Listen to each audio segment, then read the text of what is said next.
Magandang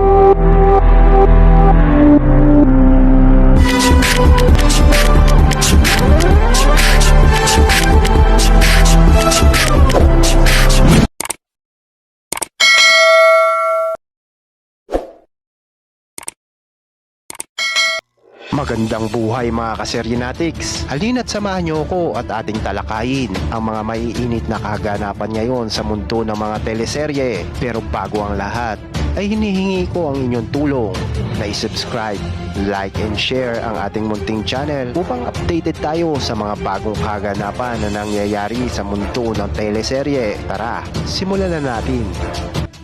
Mas lalo pang umiinit ang tensyon sa pagitan ng mga karakter matapos ang revelasyon tungkol sa nangyari kay Belle.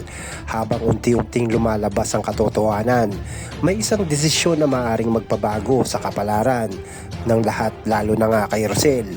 Ano nga ba ang mangyayari kapag ang galit at hustisya ay nagbabanggaan? Nagsimula ang episode sa emosyonal na eksena kung saan makikita ni Belle na patuloy na nagdurusa sa sakit na dulot ng mga taong nagtaksil sa kanya. Hindi pa rin siya makapaniwala sa nangyari at sa mga taong sangkot sa trahedya ng kanyang buhay. Habang umiiyak si Belle, malinaw sa kanyang muka ang sakit at pagkabigo. Ramdam na ramdam niya na tila lahat ay nagkampi laban sa kanya. Sa kabilang banda, may mga taong nagsisimula ng makonsensya sa kanilang ginawa. Ang matinding desisyon ni Rosel. Samantala si Rosel ay nahaharap sa isang napakahirap na desisyon matapos niyang malaman ang buong katotohanan tungkol sa nangyari kay Belle. Nagpasya siyang gawin ang isang hakbang na hindi inaasahan ng lahat. Sa isang matinding eksena, sinabi pa nga ni Rosel, "Buo na ang desisyon ko, makukulong sila dahil sa ginawa nila kay Belle."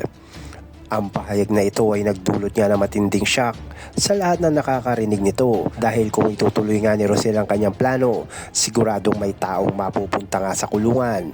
Ang takot at pag-aalala naman ng mga sangkot. Matapos kumalat ang balita tungkol sa desisyon niya ni Rosel, nagsimulang kabahan ng mga taong sangkot sa nangyari kay Belle. Ang ilan sa kanila ay nag-iisip kung paano makakatakas sa kanilang ginawa, habang ang iba naman ay umaasang mapapatawad ba sila. Ngunit malinaw kay Rosel na hindi maaring palampasin ang ginawa nilang kasalanan. Sa gitna ng lahat ng ito, nagkaroon ng isang matinding komprontasyon sa pagitan ng mga pangunahing karakter. Nagharap-harap sila upang pag-usapan ang katotohanan. Ngunit sa halip na magkaayos, mas lalo pang lumala ang sitwasyon. May mga sigawan, iyakan, at matinding akusasyon na nagpalala ng tensyon. Sa puntong ito, malinaw na wala pang babalikan pa ang mga pangyayari. Ano ang mga susunod na mangyayari? Makukulong nga ba ang mga taong responsable sa nangyari kay Belle? At hanggang sana abot ang laban ni Rosel para sa hustisya? Abangan ang mga susunod pang matitinding eksena sa ating kapatid. Pero kung bago ka pa sa ating channel ay huwag mo naman kalimutan na subscribe, like and share upang updated tayo sa mga susunod pa na i-upload nating video. Maraming salamat mga kaseryenatics.